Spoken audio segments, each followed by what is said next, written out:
Hi friends, நம்ம customer ஒருத்தர் மிக்ஸியில் அந்த கம்ப்ளைண்ட் கொடுத்துருந்தாரு. என்னடான்னு பார்த்தா சைடில் ஃபுல்லாக தேஞ்சு போயிருக்கு அந்த கப்ளரு. சரி, என்ன ப்ராப்ளமாக இருக்குன்னுட்டு கைட்டு பார்க்கலாமேன்ட்டு கைட்டினேன். மொத்தம் எனக்கு தெரிஞ்சு பெரிய அதிர்ச்சி ஒன்று இருந்திருக்கு.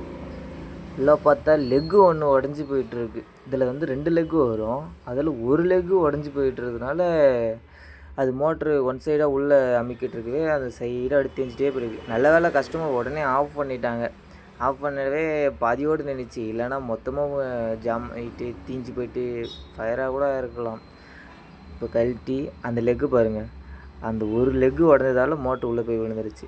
அதுக்கு நம்ம புதுசாக ஒரு லெக்கு ஒன்று எடுத்து அந்த லெக்கை போட்டு அதுக்கப்புறமா அதை ஃபிட் பண்ணி கஸ்டமர்கிட்ட கொடுக்கணும். இது வந்து கம்பெனி ஃபால்ட் தான், இல்லை மேனுஃபேக்சரிங் அப்பயே கரெக்டாக பார்த்து கொடுத்துருக்கணும்.